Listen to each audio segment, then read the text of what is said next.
Olá pessoal, tudo bem com vocês? Eu estou aqui para dar continuidade e resolver alguns exercícios referente à atividade 3 na qual vocês postaram no Moodle. Então eu vou iniciar de modo que aqueles que tiveram alguma dificuldade agora possam esclarecer ou tirar algumas dúvidas, seja nesse momento ou seja posteriormente via o fórum ou via e-mail, ok? Então, peguem o exemplo que está disponível lá no que vocês fizeram, as questões 1, 2 e 3, necessita que vocês organizem o balanço patrimonial, porque foram dadas algumas contas e essas contas precisam ser organizadas no balanço patrimonial. Tá? O primeiro passo para você fazer essa organização é identificar as contas do ativo, as contas do passivo, as contas do circulante, não circulante. Tá? E como que é feito isso? Basta vocês seguirem o código. Tá? O código de algumas contas ele foi fornecido, né? Aliás, de todas as contas foi fornecido, justamente para facilitar essa classificação inicial. Por exemplo, a conta caixa, a conta por ser mais líquida, o código é 1.1.1.1. Ou seja, todos os códigos que tiverem, né, seu início, o número 1, serão classificados como a conta do ativo. Então, dessa forma, fica mais fácil você separar os grupos. Então, vocês poderão ver que a próxima conta do ativo, né, também vai ser da mesma forma. Tá? E assim sucessivamente. Tá? Então, é importante vocês organizarem. Tá?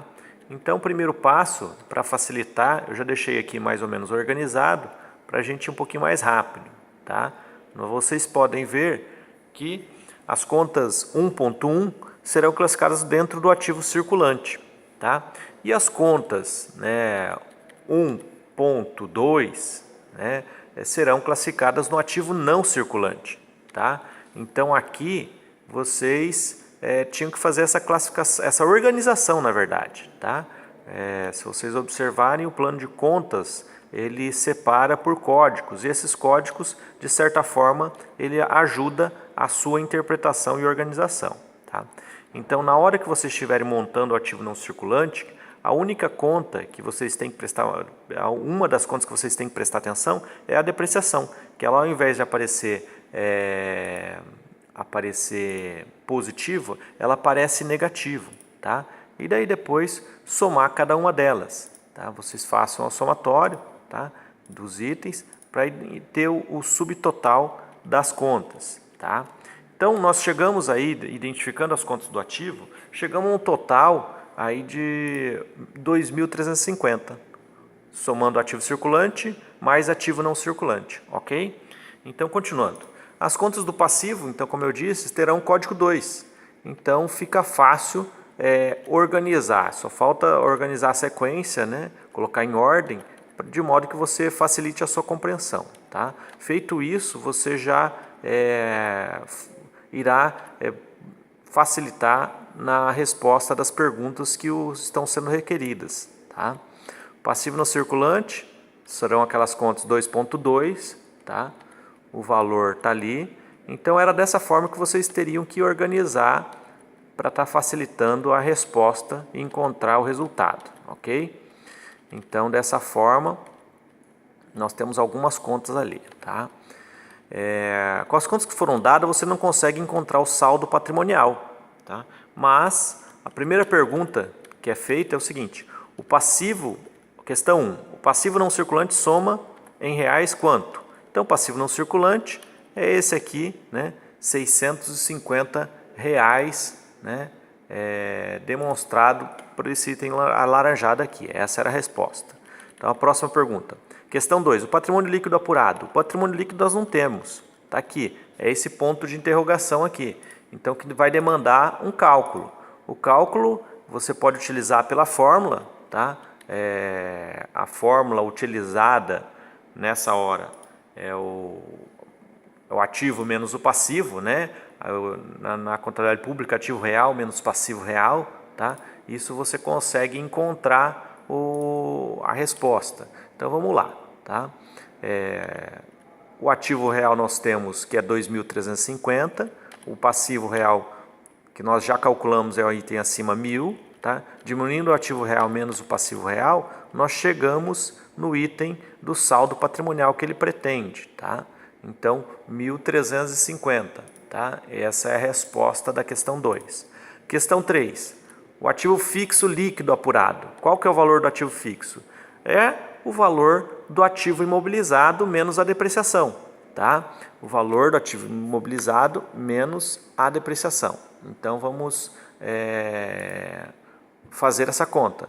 Então, o valor do ativo imobilizado seriam os 380, que estão ali em cima do ativo não circulante, mais 720, menos 120. Nós vamos encontrar, então, a resposta do ativo fixo, ok? Então, somando bens móveis, bens imóveis, 1.100, diminuindo a depreciação 120, nós chegamos no valor de 980. Essa é a resposta da questão 3, 980. Tá? Questão 4. Ele deu várias contas ali, vamos para a questão 4. Tiveram várias contas, ele separou ativo financeiro, ativo permanente, passivo financeiro, passivo permanente. Para você responder essa pergunta, você tem que entender, compreender a definição. Tá? Então, vamos a algumas definições. Ativo financeiro corresponderá ao quê? Sempre não pode ser dívida, então você já elimina as outras duas alternativas, né? Então você vai ficar entre a dúvida entre a primeira e o segundo item, né? Nessa organização que eu fiz aí. Na prova tem uma outra organização, mas o importante é entender a definição. Então, ativo financeiro são os créditos e valores realizáveis, independente de autorização orçamentária e valores numerários, tá? Então, essa é a definição de ativo financeiro. Portanto, resta aqui que a definição de ativo permanente, o que é? Bens, créditos e valores cuja mobilização. Então, falou da palavra mobilização, se refere a ativo permanente, ok? Então, continuando, ou alienação dependa de autorização, ou a sua alienação depende de autorização legislativa, tá? Essa é a definição de ativo permanente.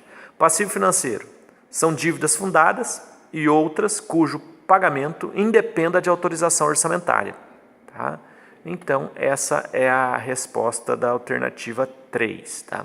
E a correta referente ao passivo permanente é dívidas fundadas e outras que dependam de autorização legislativa para amortização ou resgate. Então, agora é só buscar nas alternativas a organização correta, a definição você já tem, aí facilita a resposta. Questão 5.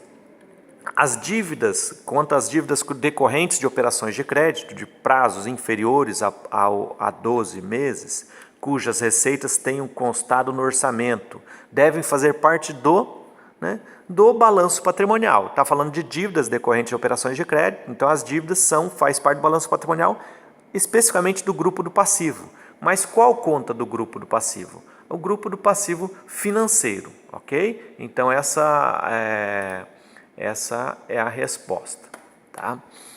Teriam outras respostas lá, a correta é essa. Questão 6. No balanço patrimonial de uma entidade do setor público, os créditos a curto prazo realizáveis no curso do exercício social subsequente são classificados como? Como ele falou, os créditos a curto prazo, os direitos a receber, né, que ele quer dizer aqui, realizáveis, né, direitos, tá, se refere a direitos que a empresa tem de recebimento, de realizáveis no curso do exercício. Então, está falando de um item do ativo, tá? Qual conta? Qual grupo? Ativo circulante, porque são realizáveis no curso do exercício social subsequente, ok? Questão 7 eu vou pular, vou para a questão 8, porque é uma questão mais de conta, tá? Depois eu passarei novas informações. Então, questão 8. Nós temos lá alguns dados que foram fornecidos, receita lançada, prevista, arrecadada, despesa fixada, despesa empenhada, despesa liquidada, despesa paga. E alguns dados adicionais. Recebeu depósitos e calções, doações de imóveis, pagou restos a pagar, processados e pagou consignações. Tá? Então, essas informações vão ser importantes para a gente encontrar o que o exercício está pedindo. Tá? Ele está pedindo para identificar as variações, tá? Lembrando as variações que ocorreram no período. Então vamos, primeiro passo, para começar a organizar as informações, identificar dentro desses itens dados adicionais quais deles sofrem impacto no passivo financeiro, que é o que ele quer saber, tá? As variações que tiveram no passivo financeiro.